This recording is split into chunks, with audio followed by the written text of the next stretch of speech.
ពីមុខរបរដែលគ្រូថាមិនអាចទៅរួចឥឡូវនេះបានក្លាយទៅជាមុខរបរដែលលក់បាន$5 លានក្នុងរយៈពេល1ឆ្នាំហើយរឿងនេះដែរបានកើតឡើងទៅលើក្មេងប្រុស Drew Davis ដែលគាត់មានជំងឺពិការភាពខួរក្បាលតាំងពីនៅតូច Davis កើតនៅក្នុងឆ្នាំ2004-2005ហ្នឹងទេគាត់មានជំងឺពិការភាពខួរក្បាលដែលធ្វើឲ្យគាត់ពិបាកក្នុងការនិយាយពិបាកក្នុងការដើរសូម្បីតែការបញ្ចេញកាយវិការផ្សេងៗធ្វើមុខធ្វើមាត់ក៏ពិបាកដែរពេល Davis អាយុ14ឆ្នាំគាត់ធាត់ខ្លាំងមែនតើទម្ងន់ឡើង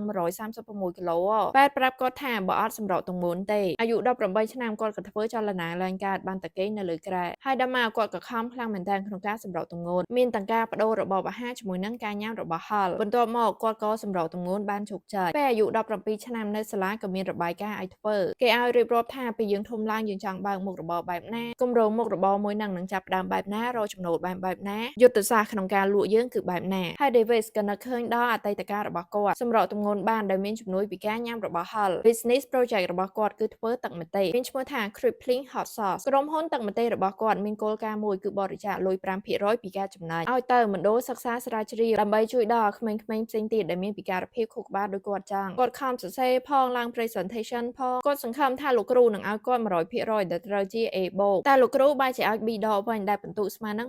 82% Davis សួរលោកគ្រូថាមិនក៏ឲ្យពិន្ទុគាត់តែប៉ុណ្ណឹងគាត់ធ្វើអត់បានល្អមែនលោកគ្រូក៏ឆ្លើយថាកំណត់ហ្នឹងមិនវាអត់ល្អទេក៏ប៉ុន្តែវាអត់អាចទៅរួច Davis មុនដំបូងរៀងអន់ចិត្តដែរបន្ទាប់មកក៏តាំងចិត្តថាចាំមើលខ្ញុំនឹងធ្វើវាឲ្យបានក្នុងរយៈពេល7ខែ Davis បានរករូបមន្តធ្វើទឹកម្ទេសនិយាយទៅធ្វើម្ដងហើយម្ដងទៀតទាល់តែចេញរសជាតិដែលខ្លួនឯងចង់បានធ្វើចេញហើយ Davis ក៏បានយកលុយសន្សំរបស់ខ្លួនចំនួន$3000ផលិតទឹកម្ទេសដែលមាន brand ឈ្មោះថា Crippling Hot Sauce ហ្នឹងពេលចេញ brand ខ្លួនឯងហ្នឹងទៅតែអាយុ18ឆ្នាំទេនៅក្នុងឆ្នាំ2024លក់បាន500,000ដបបានលុយសរុបទាំងអស់$2 លានហើយនៅក្នុងឆ្នាំ2025នឹងដែរគម្រោងការលក់គឺធ្វើមកឲ្យបាន$5 លានឡើយហ្នឹងមានហាងលក់រាយចំនួន500ដែលលក់ទឹកម្ទេសរបស់គាត់ហើយ brand របស់គាត់នៅតែរក្សាគោលការណ៍ដើមដោយចំណេញ5%នឹងបរិច្ចាគឲ្យមណ្ឌលសិក្សាសម្រាប់ក្មេងដែលមានពិការភាពខួរក្បាលពាក្យខ្លះៗរបស់គាត់ផ្ដាំមកប្រាប់យើងទាំងអស់គ្នាបើអ្នកទាំងអស់គ្នាមានកំណត់ចង់ធ្វើអីក៏ធ្វើហ្នឹងទៅយើងមានឱកាសជោគជ័យច្រើនខ្លាំងមែនតើបើយើងតាមចាប់យកក្តីសម័យការតាមចាប់យកក្តីសម័យគឺប្រសើរជាងឲ្យក្តីសម័យរត់មករកយើងព្រោះវាអាចទៅរួចទេ